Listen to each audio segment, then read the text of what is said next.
waliwo ekintu kyengalo babuulira ekikwatagana ne inverter za parallel bulijjo basola gayi kye babagamba nga si kituufu.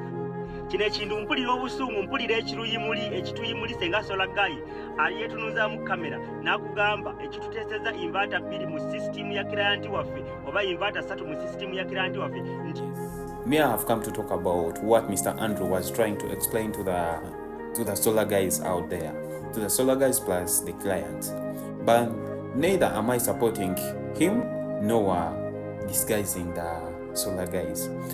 I'm also here to clarify a little bit about what he was trying to explain. The question was why inverters are connected in parallel, and there are some 4 to 5 reasons why these inverters are connected in parallel. The first reason is increased power capacity. When a single inverter can't handle the total load demand, paralleling 2 or more inverters combines the output power. For example, a 2 5 kVA inverter, like 2 5 kVA inverters in parallel give you 10 kVA total capacity. And the second reason is redundancy. Redundancy can either be called reliability.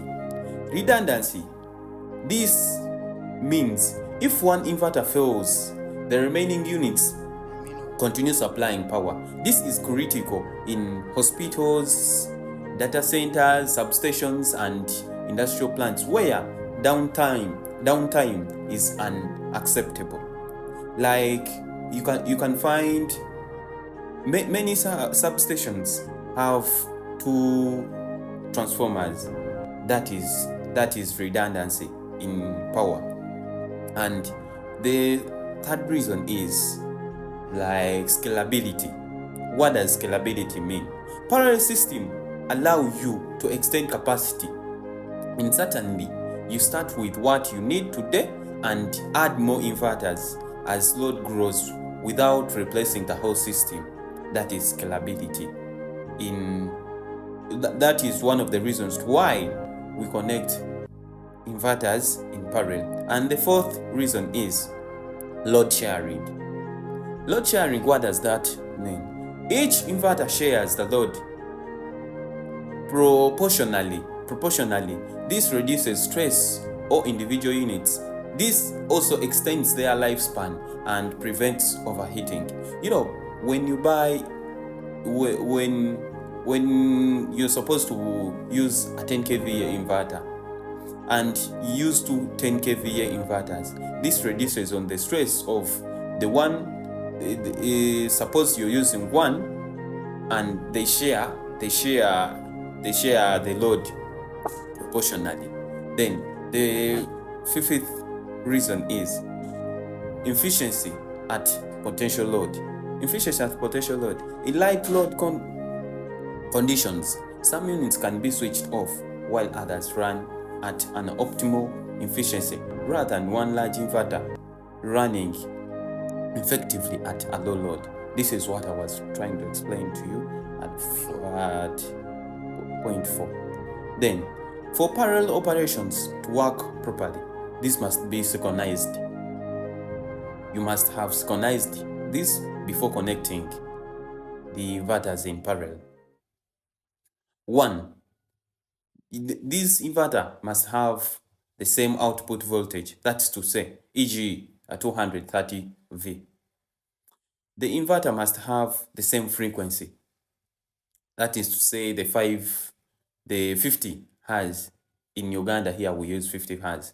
Then the third reason is the inverter must have the same phase angle.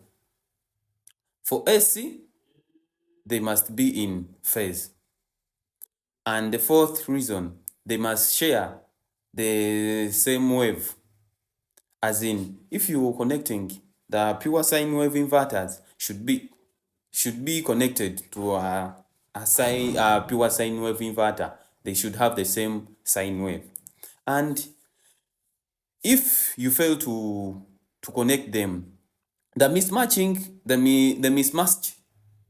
paralleling causes circulating currents, overheating, and damage to the units. If you connect tugambe nti you're connecting inverter erina pure sine wave n'okiconnecting ne inverter etalina pure sine wave, it will cause overheating and saturating of current.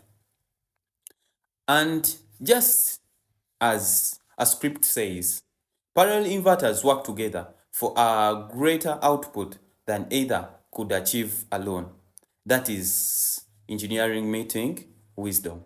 And I would like to recall, I would wish you subscribe to our YouTube channel at Kate's Electrical Engineering for more information. Thank you.